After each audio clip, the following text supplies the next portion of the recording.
Welcome to episode 10 of Conversations with a Martial Artist.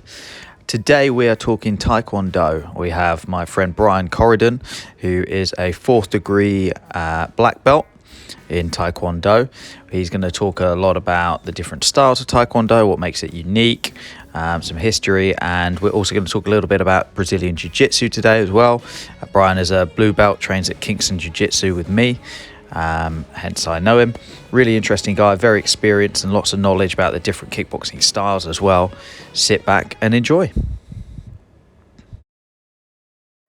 Brian, thank you very much for joining me. Thanks for having me. Oh, well, I appreciate you taking the time to come over here and go through it all. A good place to start, I think, is obviously you're here to talk about Taekwondo.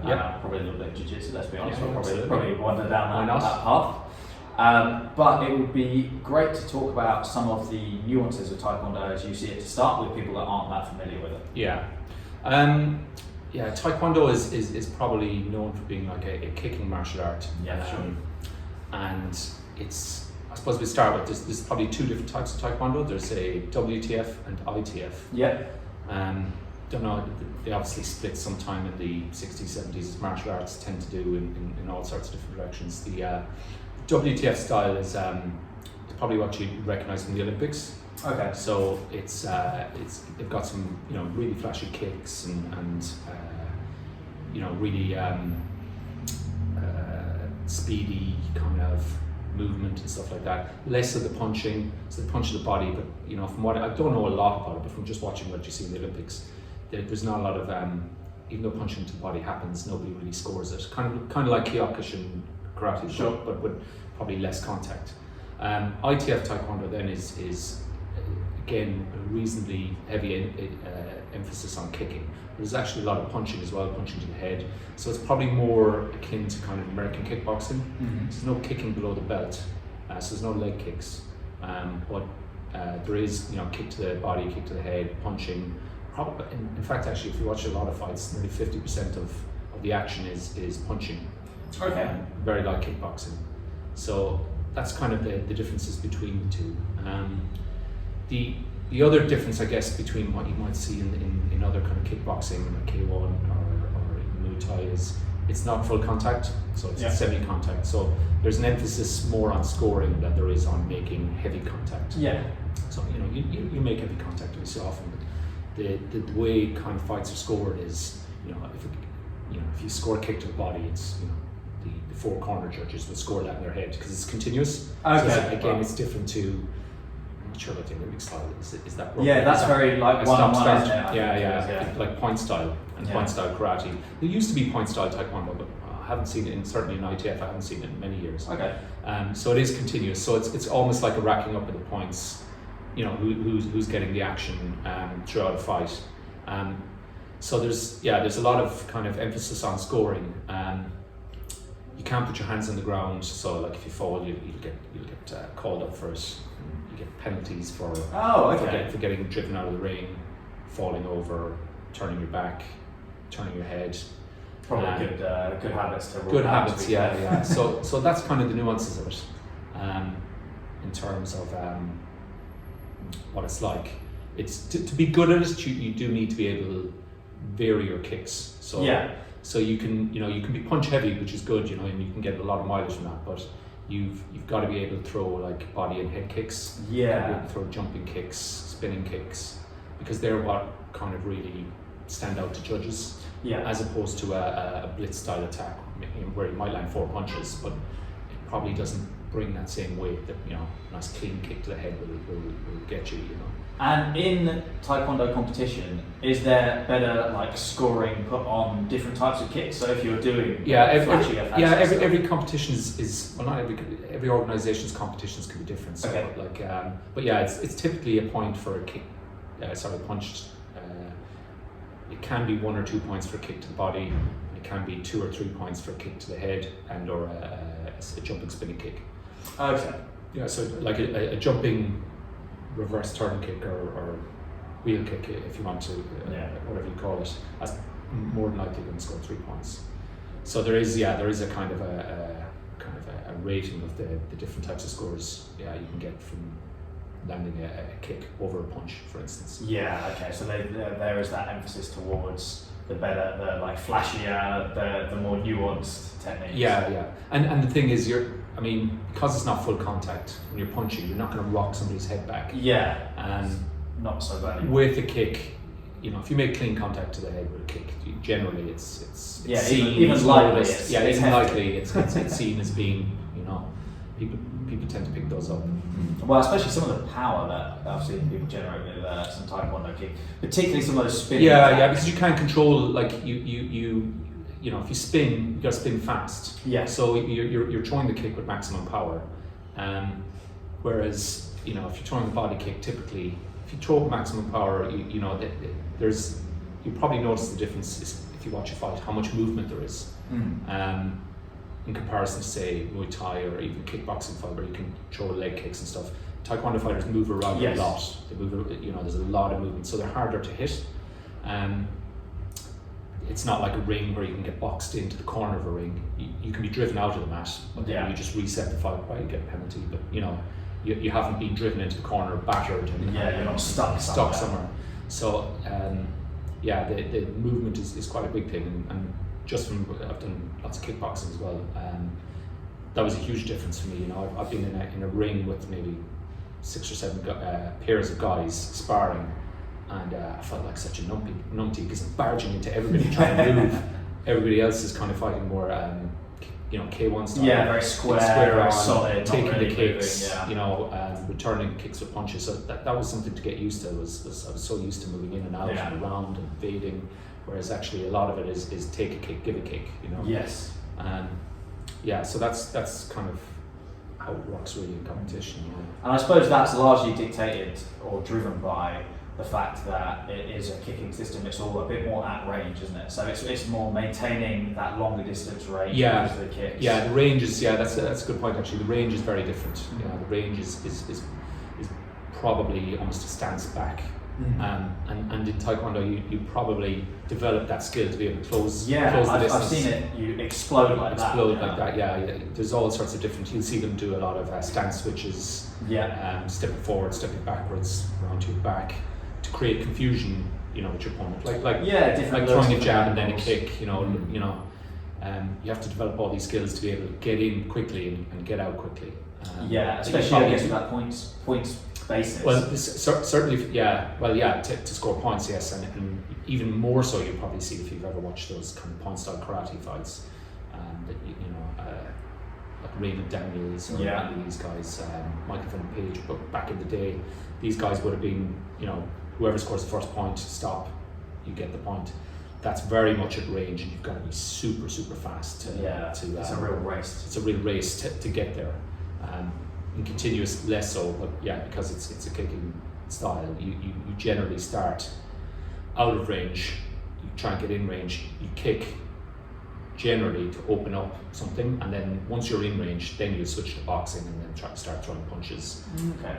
Maybe finish it off with a kick, that sort of thing. Okay, so it's still fairly similar to a lot of other kickboxing styles then, with that element of having the hands in, because I think Taekwondo gets a bit of a rep for not having much in the way of boxing skills, but that's more so WTF. WTF, wrong way around. I think, not to be critical of WTF, but I think probably where it gets the criticism is, and same with like Kyokushin as well sometimes, is you're in range to do something quite obvious in that range, throw a punch in the face, but actually you're almost chest to chest trying to push each other off to get a kick to make off. the space to get. And then I suppose in realistic terms, would you do that? Probably not. But I mean that's you can apply that to any martial art, and then to even ITF Taekwondo go. You're in close range, you're punching. Really, what you should be doing is shooting for a double, pulling somebody's legs out, from underneath them, or throwing them, or So, that's. But there is the hands in it, they are important in ITF Taekwondo. You do a lot of punching. Oh, okay. Yeah, that's interesting to know, because I'd always thought of it as there's not a huge emphasis, but they've got an incredible amount of leg dexterity for Taekwondo, because that's what really impresses me with Taekwondo. Some of the kicks and things like that are wild. They're fantastic and very athletic, but it comes from that lead leg dexterity, that having to be everything above the waist. That Yeah. must be quite a hard thing to adapt to, right? Yeah, like flexibility is a huge thing. So, when I started out in Taekwondo, I was 13, I was, we get kids all the time, right? When they come in at 7, they're full splits. Yeah. Stretching is no, well, a lot of them are anyway. But then once you reach those teenage years, you grow up, muscles start tightening. Yeah. I mean, you're very inflexible.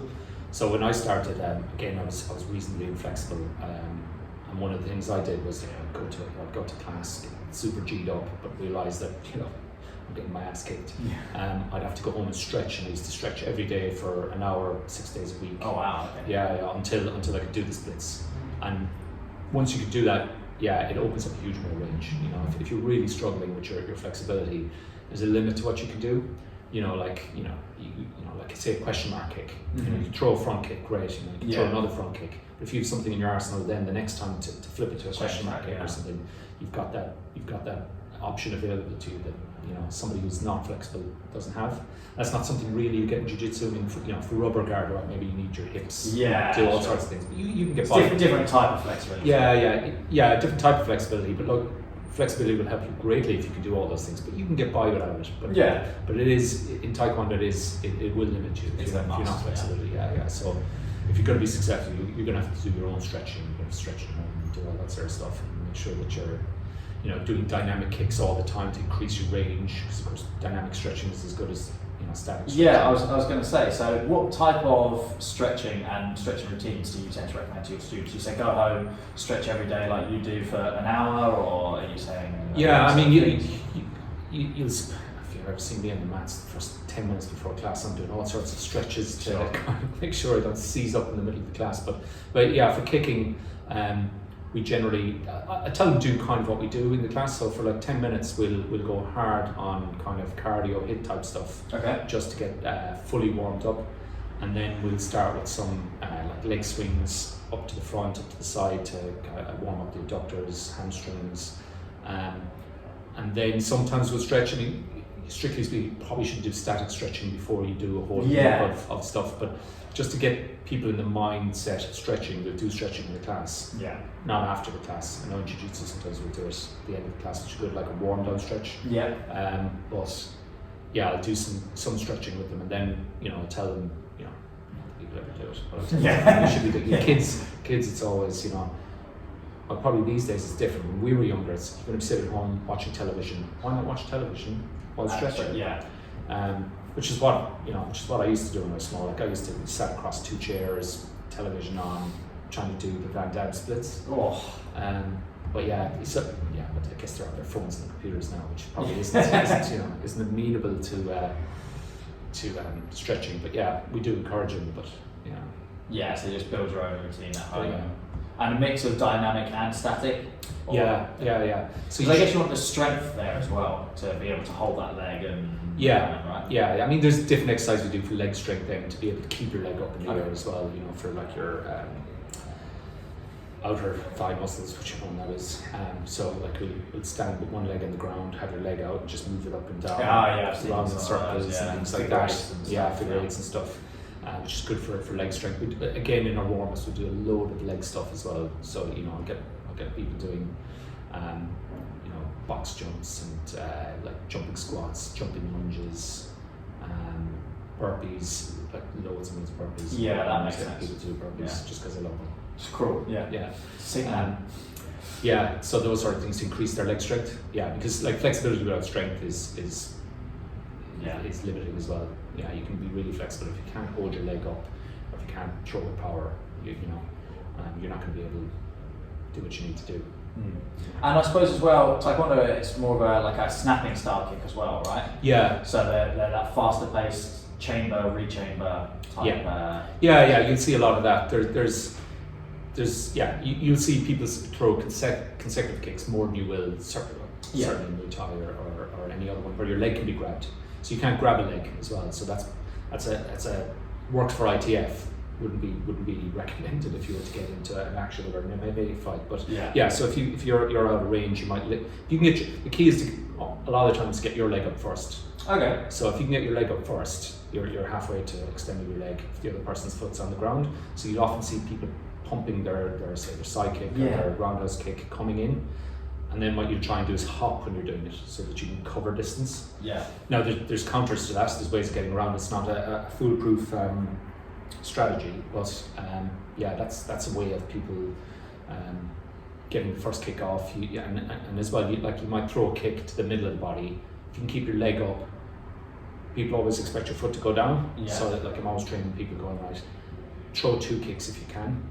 Don't throw 2 kicks 3 times in a row because people will read what you're doing. But if you can throw a side kick or a turning kick to the body, normally what people expect is your foot to go down. They come in with punches and you extend your leg again. Yeah, you hit them with the stomach, or you hook them to the head, or you kick them to the head as they're coming in.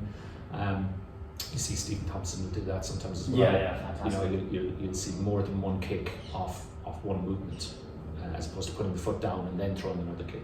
Yeah, I really like that. I've played with that a few times on that hopping around and things. I'm not good at any of that shit, but I've tried it. Yeah. And it is a really cool idea of having that leg up and being able to change. I'd love to have the dexterity to be able to change. So now I'm throwing a hook kick and then straight into a round and a side or whatever you're going to do. But having that leg and being able to just pick your targets and play with it is super impressive. I think I really like a lot of classical kickboxing styles like that, like Taekwondo and like classical American kickboxing. Yeah, I mean, Bill Superfoot Wallace was famous for that. You know, he only had 1 leg that he would use, and he would use it just endlessly to pound no people. one can stop it. Yeah, exactly. If you can't grab the leg, you can't sweep the leg. Then it's effective for what you need to do. Yeah, I really like it. I think it's cool. And I also wonder, because a lot of those styles, you only really see that with above the waist kickboxing styles, right? I wonder if that's a result of like the training style, or is it just the fact that you have to adapt a bit more to, you've got less targets available, right? So the more dexterous you are with your lead leg, the more advantages and opportunities you're going to have to open up, because you're somewhat limited, right? In not being able to kick below. Of course, you've got 1 less target. And I mean, if you're going to get a leg kick, then you don't want your leg up in the air. I mean, you'll see Muay Thai fights all the time. If they can grab your leg at all, they'll sweep your standing leg. You know. So if that's an option available to somebody, you're not going to kick as much to the head. If it's not available to them, then the target's only between here and here. And effectively, actually, the target's really only here for about 8 inches, because your elbows are generally, even if you have a low guard, your elbows are here. Even with a high guard, you're only talking about here, and the head. So I often tell people when we're sparring and everything, don't throw the kick here. You're hitting elbows, shoulders, and whatever. Aim literally for the belly button or the head. Yeah, because that's something I struggle with when I train sometimes with an above the waist kickboxing school, and when we spar above the waist, throws me. I can't find any targets. It's really tough because you're so limited, because it's all relatively close together. I don't have that flexibility that you're talking about. I'm winging my legs up to it. And the other thing is you're slightly less front on like you will be in Muay Thai. Yeah. So because you're slightly turned, the back isn't a target really. You're not allowed kicking the back in ITF Taekwondo, but even if you do, it's not as effective as hitting. So you can take a kick as long as toe doesn't go into like a rib or something. You can take those kicks. Your stomach, if you're not expecting it, you take a kick there, you'll get dropped. Especially things like back kicks. Generally, you don't. If it's landed properly, it's because somebody's managed to pop one off before you weren't expecting it. You're expecting it to come high. Next thing you're folded over, haven't gotten kicked in the stomach. It's probably one of the most satisfying kicks actually, is if you can get a back kick off to somebody's stomach or their kidneys. Fold someone around those. I do like that kick. They're cool. And that's probably why I started. That's why I loved Taekwondo when I started. There was very little else around at the time. I'm from the southwest of Ireland. There was, I think at the time there was no Brazilian Jiu Jitsu in the early 90s. There was Taekwondo, it was probably karate somewhere, and it was probably judo.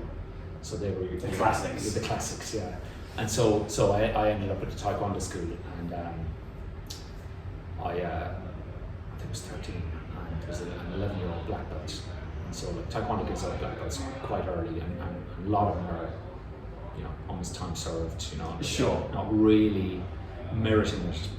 This particular guy's bar absolutely just wiped the floor and kicked me in the head several times. You know, I'm 13, he's 11, and I was just mesmerised. I was going like, how can somebody do this to me? This is, you know, like when you go into jiu-jitsu. And somebody just you feel like a baby. Folds you around the place, especially somebody really, you know, smaller. You know, first time you roll with somebody much smaller than you go like, it shouldn't be happening. It was the same thing, you know, and it was that whole like the ability to just stand there looking, you know, just moving, flicking, and they're going, what is this guy doing? And next thing you know, you get kicked in the head, and you're going like, it's the 90s, but I'm going to need to see a replay to see what just happened there.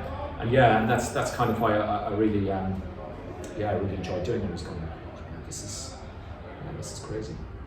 I'm imagining it is very. It's quite mystifying when you train with someone like that in that rule set. People that are really good with that front leg and that movement and that hopping all around. It's pisses me off. The way they're so able to just deploy us as and when they need to. As where and when they need us. It's and it was very. I mean, Taekwondo was hugely popular in the late 80s. Obviously, became part of the Olympics in '88, 90s, and probably mid-noughties. It was growing quite like Brazilian Jiu Jitsu is today, and a lot of that was based on the whole. It's pretty much like the style you see in the movies, isn't it? You know, a lot of the whole like. Well, it looks very good on screen. On screen, the whole stuntmen and things. Stuntmen type stuff, absolutely. The kind of Van Damme-esque movies and blood sport and that's what got me into it. I don't know what gets kids into martial arts these days. I don't know. I was watching the UFC, but the UFC probably started when I started, but it was definitely not around where I was looking.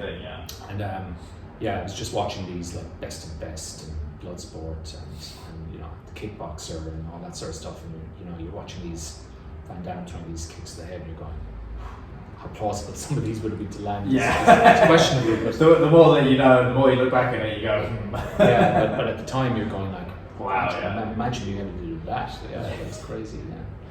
So that's probably what got me into probably kept me going. What got me into it is it just landed one day. A friend of mine was watched all the videos, but martial arts just wasn't as there, you know. I mean, there's no websites, there was nothing. You almost had to kind of got to know a guy. Know a guy who knows a guy. And my best mate comes, I just did Taekwondo on Saturday. He goes, I'm going back, and I'm coming on, you know. It was that what kind of got me into it, but what kept me into it, of course, was just the whole.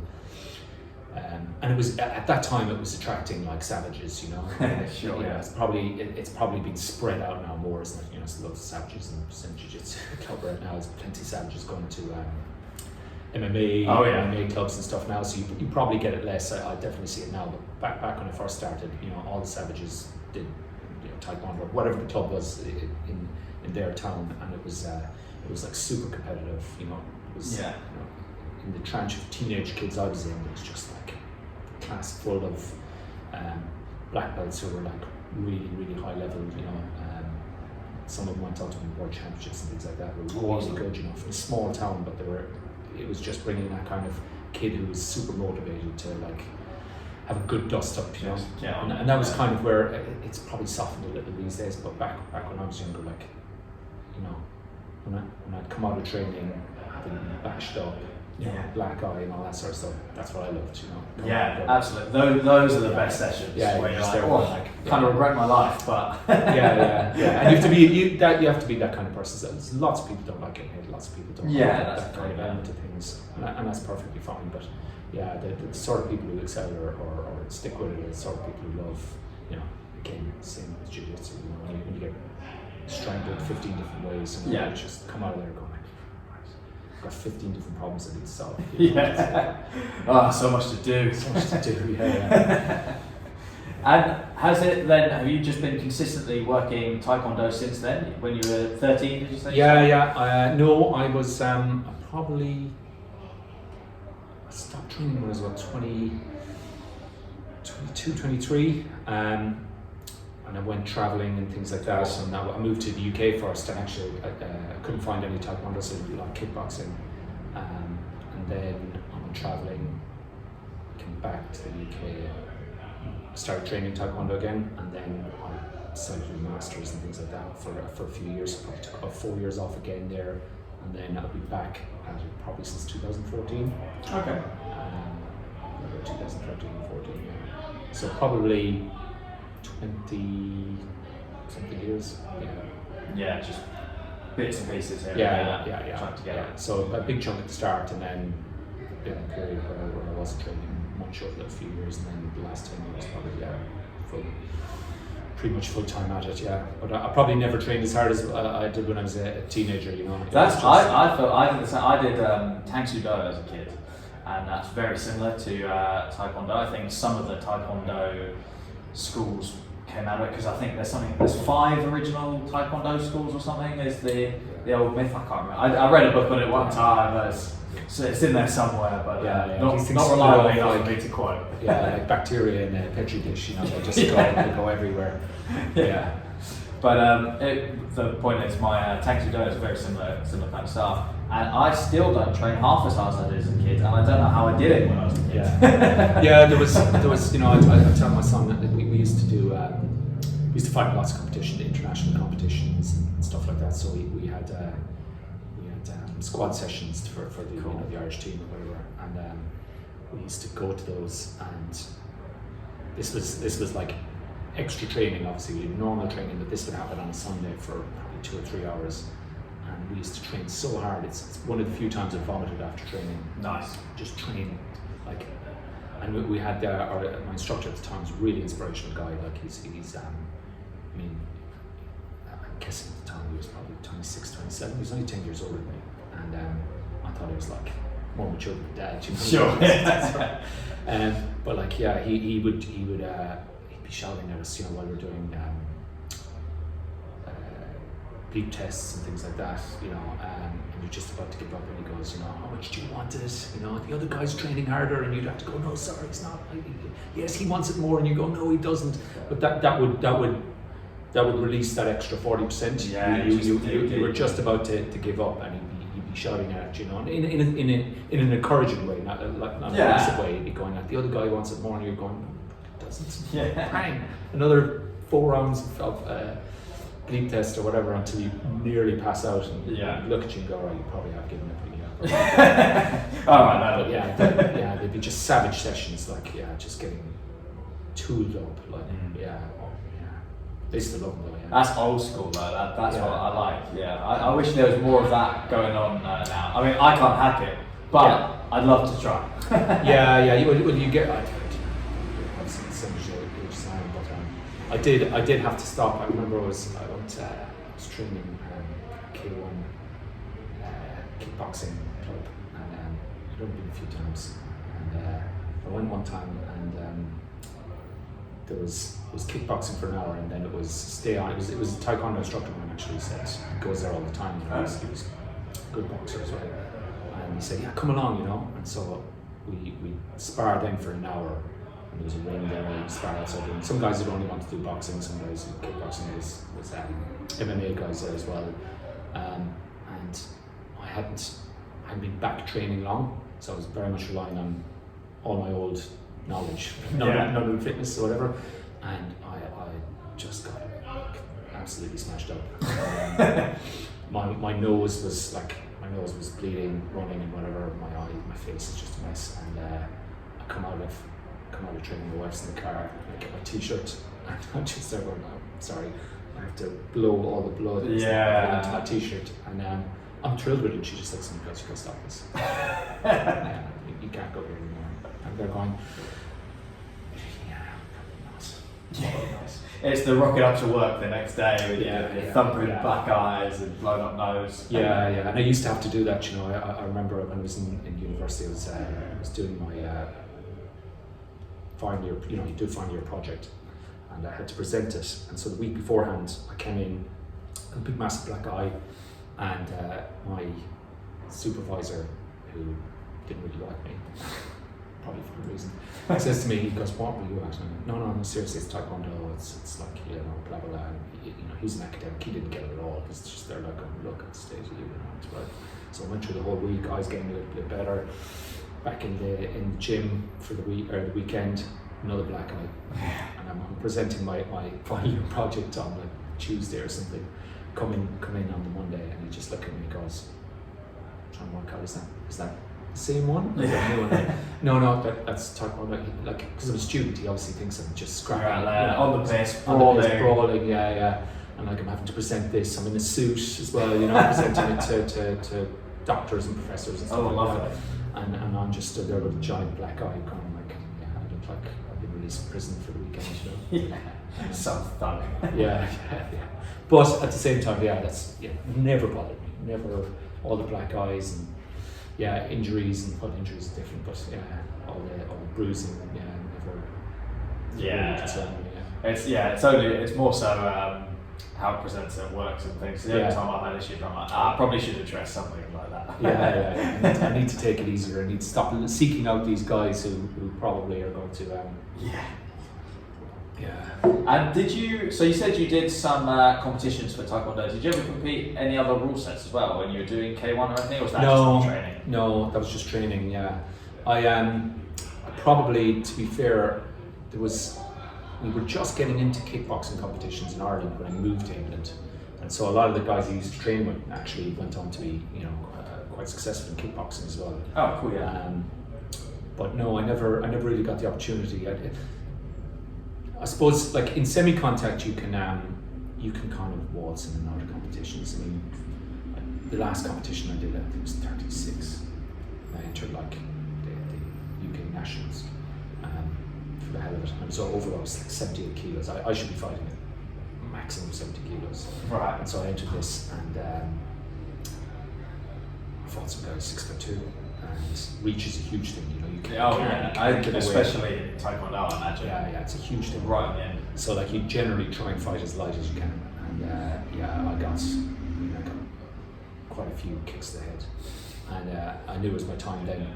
But you could do it though. You could rock up and compete, and alright, you might lose or whatever, and not fight well, but it's largely you'd be able to move around it. I didn't disgrace myself type thing. Sure. But if you're going to enter anything like a full contact fight, you're going to have to train. You're going to have to train hard.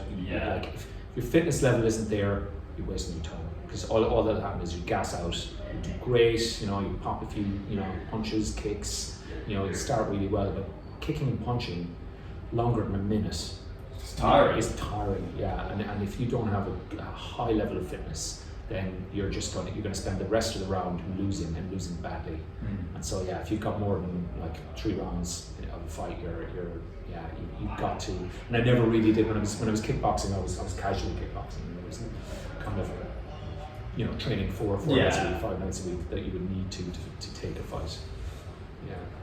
Fine. And you see that in MMA as well, these guys they're not rocking up to the, if I had done MMA, I wouldn't have been rocking up to a fight unless it was like prime. Yeah, you've got to be really 100% certain you've got everything into that. Yeah, it's just going to go horribly wrong. Yeah.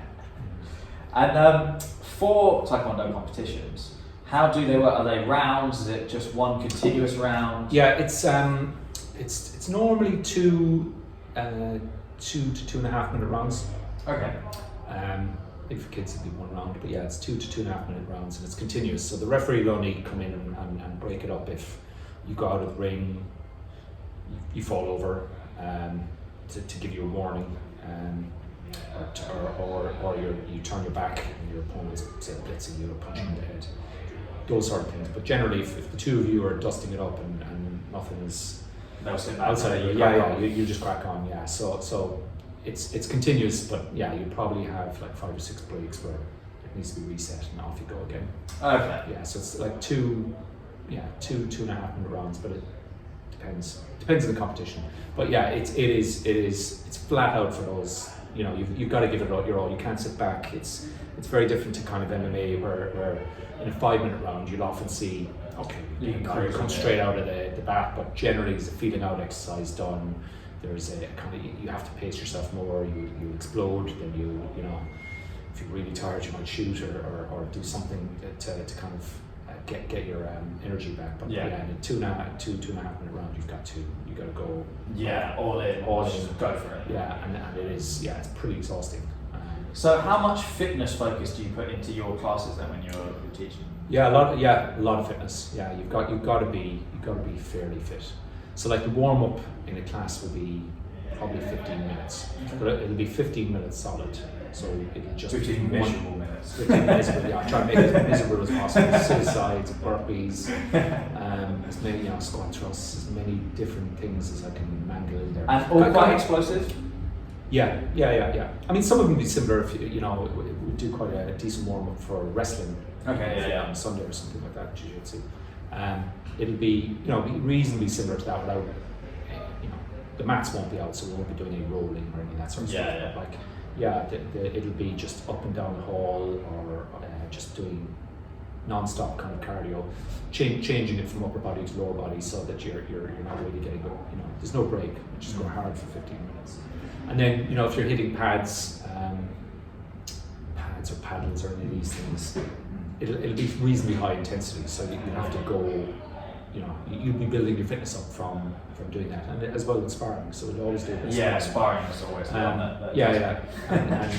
So it's I find jiu-jitsu sparring probably more tiring sometimes, because in Taekwondo sparring or in kickboxing, you can create space to give yourself a break. Unless the other guy's significantly better than you. And just more. Generally, if you're around about the same level, you can attack, you can move back, you can create a bit of space, catch your breath. In Brazilian Jiu Jitsu, you can create. Like if you're attacking, you can probably create a moment by establishing your position where you can get like, right, I'm going to take 7 seconds here. Pretend I'm doing something. Really, what I'm doing is taking a break. If you're on the bottom, you're on guard for your moment to explode out, or the other person's going to explode and try and do something to you. So you get better as you do it, obviously, compared to being a white belt. But it is if you've got somebody who's going all the time, you can react after it. Especially when you do like 5-minute rounds or things like that. And it's so tense as well. I've often found I've been drained after. I remember when we were rolling in the pods. There was, what was the name of the other guy? Was it Jake?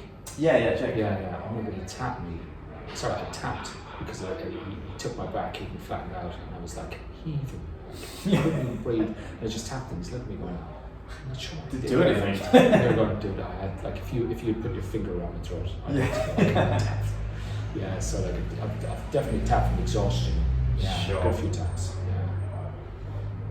And how do you find then, that moves us quite nicely onto transitioning to Jiu-Jitsu, because that's kind of your newest avenue, right? It's I mean, there's no real transition, it's just completely different. It's completely different. There's no crossover, there's nothing I've ever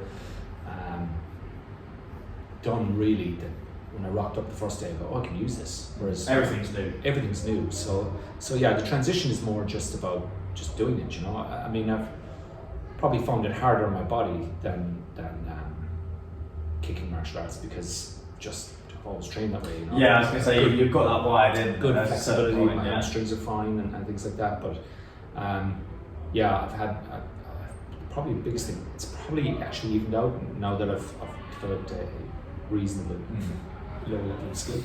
But when I was a white belt, certainly it was very tense. I think, and I had huge problems with my adductors, huge problems with golfer's elbow and tennis elbow in both elbows. Love it. And is there a difference between golfer's elbow and tennis elbow? I always thought that was the same thing. Golfer's elbow's here, so like if I picked up a shopping bag, I get a shooting pain in my elbow. I think Marcus told me Mauricio Gomez gets it quite a bit. And then tennis elbow is here. I'm not sure what I do. Tennis elbow, pull-ups, lots of things like that. Kind of irritated, but and of course I realise now a lot of that was from you get a grip, you hold on to it like your life depends. Like your life depends on it. Whereas now it's like you know, if grip isn't working, just release. Yeah. You know, just move on to the next thing. But I think I was doing a lot of that. I was quite tense. It's probably why I was getting very tired as well. And you just get better at that, don't you? You just learn to relax. I think it's the same with any of them, really. Yeah. And so the injuries have probably smoothed it out. But yeah, for the first few years, it was just one injury after the other. But yeah, the transition. I mean, there was no real transition. It was just I probably could have started jiu-jitsu probably 3 years earlier. You know, I remember when they first walked up to the to Tiffin's. You train in the same centre as. And they would train straight after us on a Sunday. You know? Okay. So I'd always see them, you know, Alan, Mark, coming along, and probably when they were a much smaller club, and they'd come in the door, you know, say hello and all that sort of stuff, and I was like, you know, I must ask them one day, you know, will I come training? I thought it was all just you had to sign up for a beginner's class and all that sort of stuff. So I kept missing it. I'd see it, you know, see on the website go, oh, beginners classes have started, and I didn't realize you could just rock up. You know, you didn't have to do the course. There was a course, but you didn't have to do it that way. So like, I kind of procrastinated. You know, I'm reasonably shy as well. So I never asked them. But for years I wanted to do it. I just never took the step to do it. You know. Until I finally did, you know. And of course, showed up first class and you're going more or less. Hooked.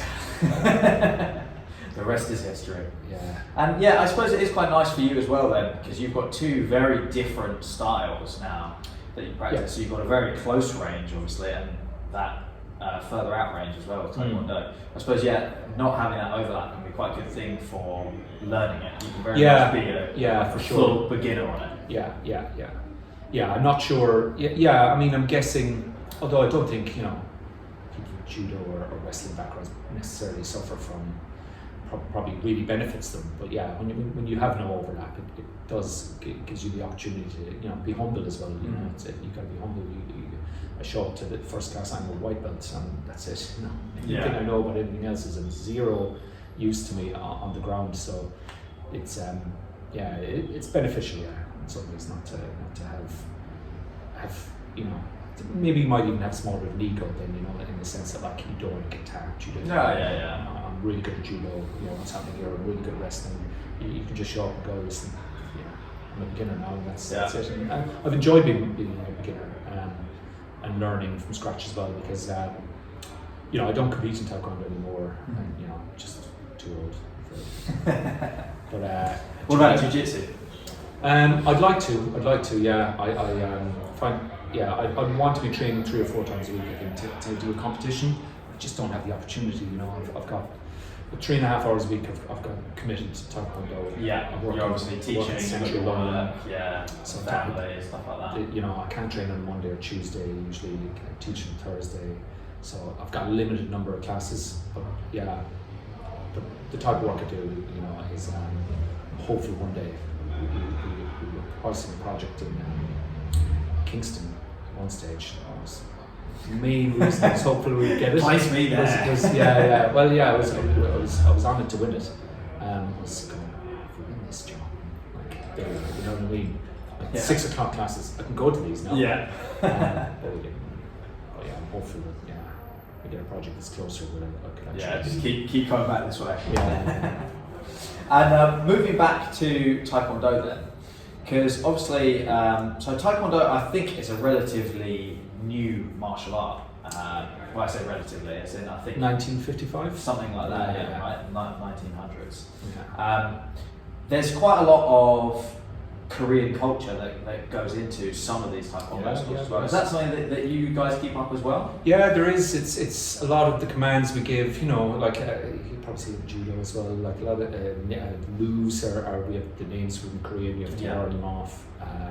That's what I was going to say. There's someone I know trains Taekwondo, and she was saying the hardest thing for any of her graders is she has to learn a certain amount of Korean. Absolutely. Do it. Every move you do in the kind of patterns, you have to know the Korean for. You need the commands. You'll say in Korean as opposed to saying them in English. You count to 10 or 20 in Korean. So there's a bit of that for sure. It's and it's military martial arts, so there's a lot more kind of. I'm not really strict in comparison to some instructors I know, but like there is a level of that military martial art that you have to keep. So like, some are very, very disciplined. Yeah, so like everybody has to call me Sir, Mr. Corridan, which is quite unusual, to get used to. But and I have to kind of get them to do it, because if somebody else comes along and everyone's there, all right, Brian, how you doing? Yeah, all right. Sort of tight ship you running. Yeah. So yeah, there is that whole bowing and Yeah. all that stuff you probably don't like. Brazilian Jiu Jitsu is so much more relaxed, and kickboxing or that has none of that in it anyway, because it's not kind of from the Oriental martial arts type of background. But yeah, the Korean bit is important. Yeah, it's good though. I quite like that. I think especially for kids, it's a good one. It's very good for a kids. young age. Yeah, it is. It's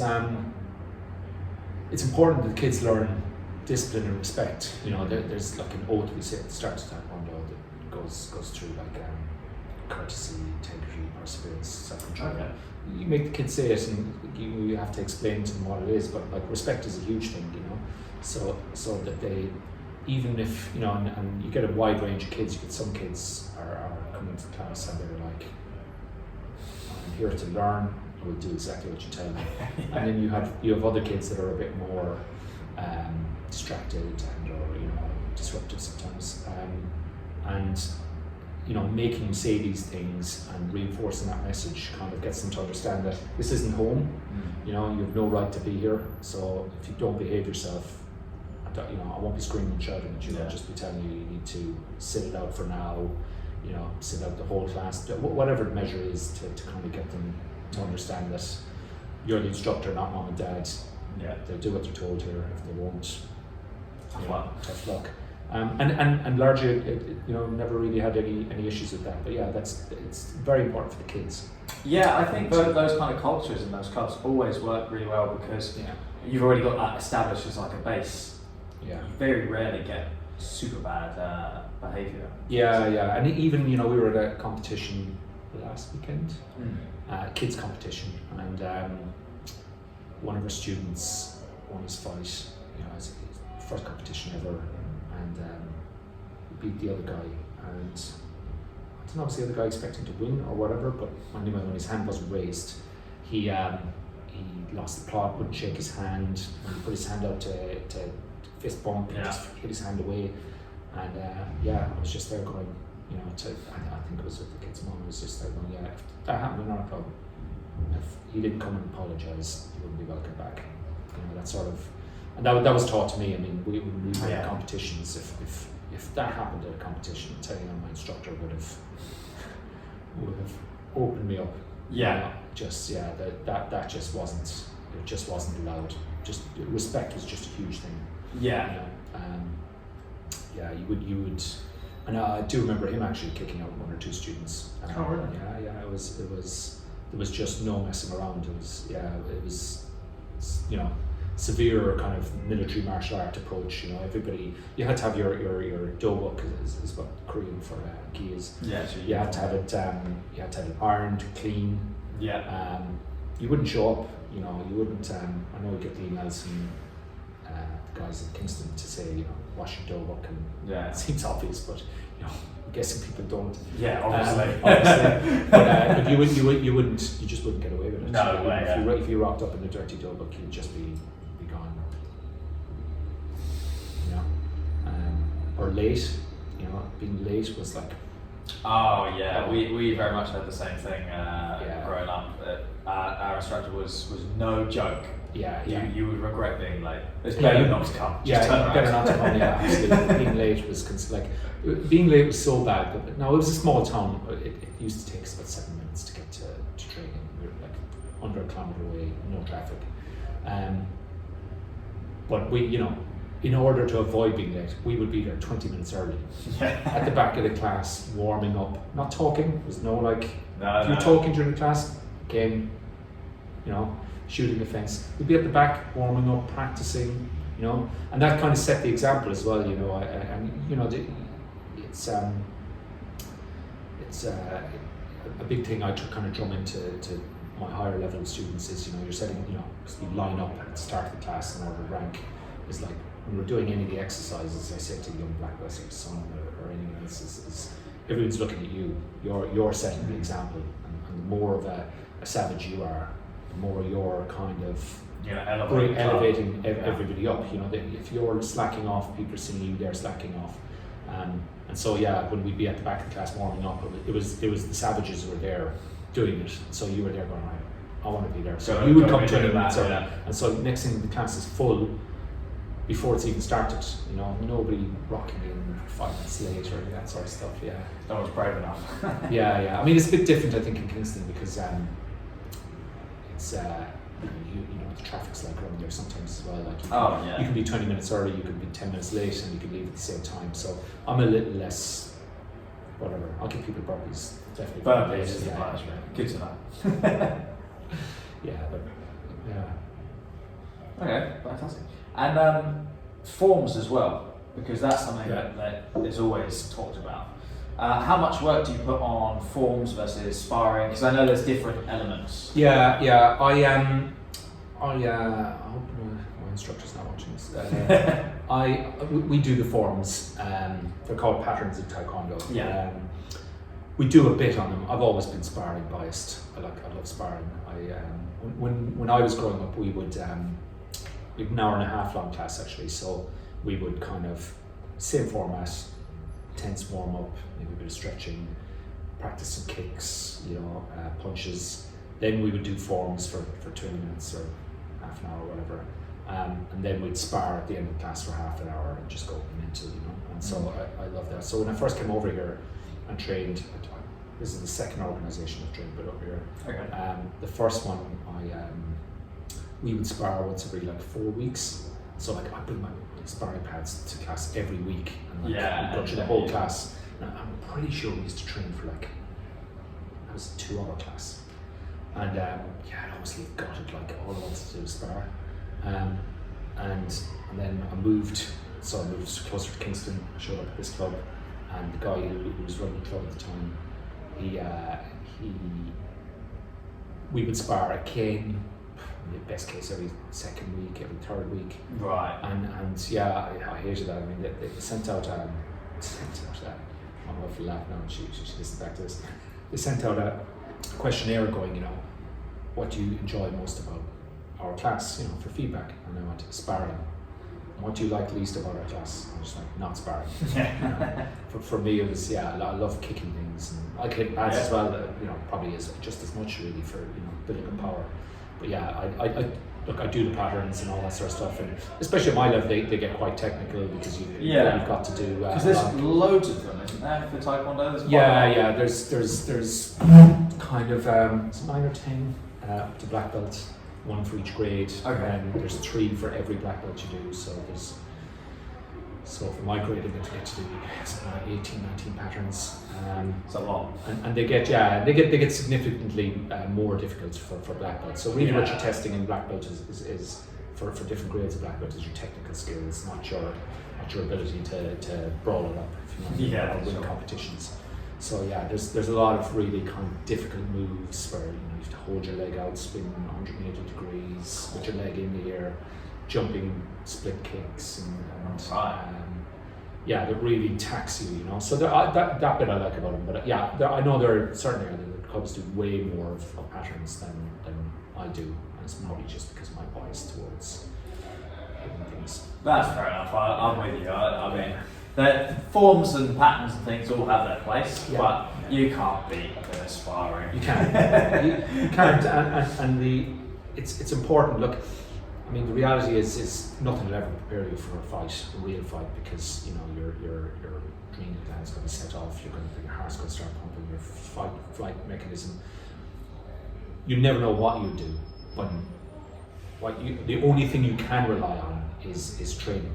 What training you've done, and it may or may not prove useful. But look, no one who's never trained, they have nothing to rely on other than instinct and probably windmilling, So the hope is that you use what you've trained, and when you have to somebody attacks you have to have drilled something in your head. Yeah, you've got to have an answer. 100 times. So you have to have the confidence that if, like a front kick or a teep, you have to have the confidence that if I throw that, that's going to do something. Yeah. And so if you don't train that enough, and if you're just doing it in patterns and stuff, and you're not being put under pressure, you won't do it, you know. And a lot of times when students hit pads and stuff, I go, look, you're gonna have to hit it harder than that, you know. Yeah. Even women, yeah. you know, and it's difficult for women, but I'm going like, this might matter one day. So every time you hit that pad, I want you to give it everything you've got, because if you do that, if you can train yourself to do it every time you do it in class, it really matters that you might be able to throw that kick square in the nuts and actually drop somebody, and that's what you need to do, you know. You get that in Brazilian Jiu-Jitsu because of course you drill it all the time, you know. You have the confidence, if I end up on the floor, you know, there's so much live training, you know. I've done it at the time before. I know I can do it to another guy similar size much easier because he doesn't know what he's doing. So yeah, sparring is important for that. You know, it's your best chance to kind of test out what you do, and as well, like getting hit, you know, we practice a bit of, you know, guard up and just getting hit a bit through your guard. Yeah, just getting used to train out of people that natural inclination. First, even big 6 foot guys that come into class one day and they go, I know what I'm doing. The first time two punches come in a row, close their eyes. Which is the worst possible thing, you know, result for you when you have to defend yourself. So try and train that a bit as well. Is that whole like get the guard up, weather the storm, and I'm sure I heard Joe Hogan say that one time. You know, like if you've trained and if you can keep your guard up and stick out the first 30 seconds of the fight, right, the other guy's going to be finished. Yeah. If he unless he's a trained fighter. Yeah. If he's just some guy who started, he'd probably finish you in 3 seconds if he's a trained fighter. You know, most people will gas out within 7 or 8 punches. But everything. But they always have the opportunity when they're bigger than you of landing that haymaker. So the whole thing is get your guard up. You know, weather the storm. Don't turn your head. You know, don't stand there and take 10 punches if you don't have to. But make sure that when it's your time, you know you can deliver something back. And so training that into people, that kind of aversion to turning your head is quite important. You know? Well, that's actually what I think the best thing with light continuous sparring is because you get so used to, you can go really fast paced, really intense, but if everything you're training is light, you're just taking like a little knock each time, you're quickly like, oh, this isn't so bad. Even though you know in reality someone could put 100%, it will suck. Yeah. But you get used to things coming at your face and suddenly the blinking stops so much, you don't turn away so much, and it's not such a big deal that you do get hit. Yeah. So I think any light sparring rounds and continuous, like you guys train, will be fantastic for that because you just get used to all sorts of weird angles. I'm assuming for you guys with feet flying at you in different directions. And just even moving as well, movement. You know, you'd be surprised what you learn doing any kind of contact martial art. Is you know how to move, just how to move in, how to move out, sideways. A lot of people, you know, you watch any fight online, you know, and oftentimes once you know what you're doing, you're looking at people going, I'm shocked people actually do that. You know? Look at their feet and how they position themselves. It's just a terrible start, you know. Yeah. And so a bit of training will just teach you to, you know, how to stand properly. You know, don't stand with your 2 feet side by side. Cross your feet if you're moving back. Very simple things, you know. How to shift to the right, how to shift to the left. But you've got to be trained in something to learn how to do it. You know, how to keep your hands up as well. It takes years to teach people. You know, people start with the hands up and then 3 minutes in. The hands are down here and they're going. Oh, I didn't even I'm terrible for that. Even now, I'm still like, what are my hands doing? Yeah. Well, I mean, a lot of the time, if you throw a kick, use your hands to balance. And the better you get, the less you do that because you don't need your hands to balance. Again, that comes into the flexibility and stuff, I guess, as well, how much control you've got over that kick. I mean, a lot of what I try to get people to do as well is if you can throw a kick slow, you can throw it fast. Okay. So make people extend their leg out slowly. You know, might get people to do 3 side kicks, low, 2 maybe most of the time, but middle and high. It's really difficult to do slow. It's really it's easier for me to do fast, just 1 and 2. Because but like to do slow, like you're stabilizing with your other leg, you're stabilizing with this leg the whole time, and it builds up that skill to be able. If you can do a kick slow, you can do it fast. That's something that will certainly help with that. Well, that's a cool way. I'll probably give that a crack next time I'm training. See if I can do it, but I can't. Bit of stretching. So much stretching. I'm a long way away from being able to just lift my leg up to a head kick. But I think that actually takes us pretty much on the hour. So that was awesome. Yeah, it was good.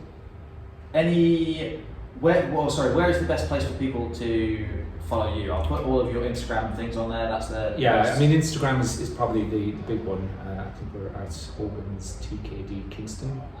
I'll make sure that's you right. can correct that for me as well. Yeah, and our website. A lot of people find us through just through Google. Type in Kingston Taekwondo and finding us there. That's the main ones. I think we have Facebook, but I'm pretty sure we rarely ever update that. But yeah, fair enough. Yeah, it's all Instagram. Yeah. And how long have you been running that for now? 4 years. Cool. Yeah, 4 years. It's going strong. Yeah, it is. It's getting better. I mean, certainly after the pandemic, it was we probably halved in size, and it was slow coming back. Just for a couple of months, so I was there going. A lot of people have said that. I'm not sure how this is going to work out, because I don't do this for. I make no money from it, so I charge it, as little as possible, and subsidise a lot. Like we pay for the kids' competitions at all the times and things like that, because I have a full-time job. I don't want to make this my full-time job. It'd take all the fun out of it if I had to try and make money doing it. Yeah, a few people have said that. Yeah, so it doesn't really bother me. That said, I don't want to make a loss. Yeah. Subsidise it. Yeah. But luckily it came. When did we open up again? Was it mid? I can't remember. Was it mid 21? I think. Yeah. Kind of. Yeah. Something like that. I think it was mid 21, and it was probably around October. Maybe it's coming back to school and things like that. We started to pick up in a big way then. Yeah, we're back to where probably back a little bit more than where we were pre-pandemic, which is good. Great. Yeah, so it's good. Competing and stuff. Awesome. Yeah. All right, well, Brian, I really appreciate your time. Thank it's you been a pleasure for coming on. Yeah, Super interesting. I'm surprised the hour's went. Yeah. Thank you for listening. I really hope you enjoyed that conversation as much as I did. Please do support Brian and his club. I've put all of the links to their social media and their website in the description, so go and check them out, show them some support. And while you're at it, please share this podcast around with your friends, other martial artists, and let's keep growing. Until next time, thanks.